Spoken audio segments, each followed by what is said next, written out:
Hey there, Eric here, and I'm going to show you how to use the image field inside TicketSpice.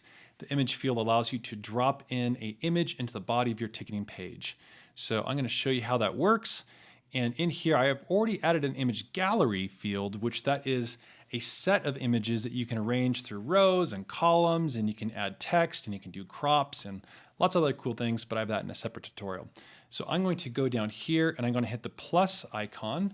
And this little dotted line here lets me know that this is going to be added above the ticket block. And so these images usually are going to be before someone chooses their tickets and makes a selection and purchases.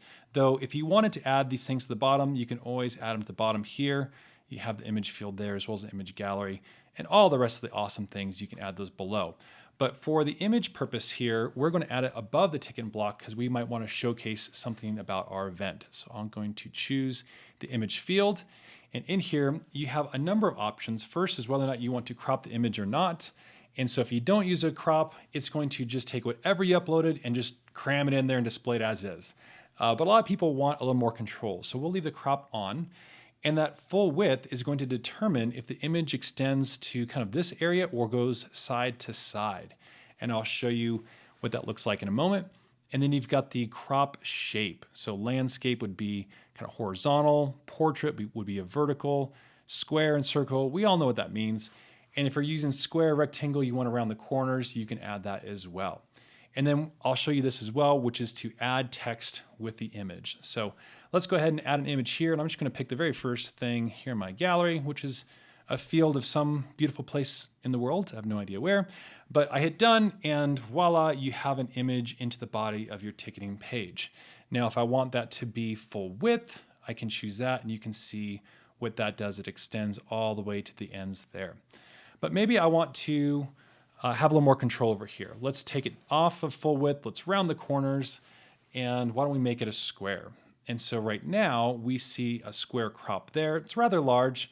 But maybe I'm not happy with how that crop looks. Maybe instead of over here, I really wanted to show that house in that photo if you caught that. So let's go here and you'll notice this image position. And what this means is it means where is the image going to center around the crop? Or where's the crop going to begin? So in this example, center means it's going to start right in the middle and it's going to crop outwards.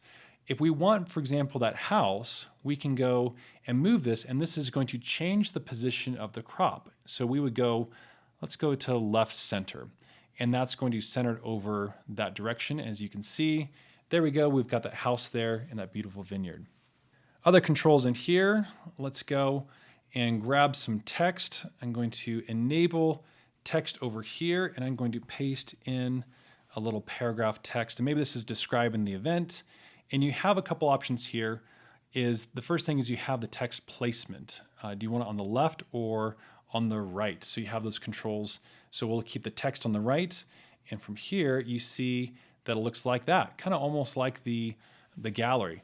But I've got greater control here. And as soon as I'm adding text with an image, I get these other options for image sizes. So let's jump this up to a medium and let's hit done. And there we can see that's how that looks. Maybe we want to, in this size, make it a circle crop. And so we can choose that. And now we have that nice little look that's there. And if you want to maybe do a landscape, let's also put the text on the left and see what that looks like. You have that control as well. So lots of flexibility there. That's what the image field does, from dropping it in full size in the middle of your page to arranging it with crops and with text. It's really, really flexible. But for multiple images, if you want to showcase experiences, be sure to check out that image gallery field. But that concludes this tutorial on the image field. Hopefully that's helpful for you. Be sure to check out our other tutorial videos. Let us know how we can help you. Appreciate you watching this video.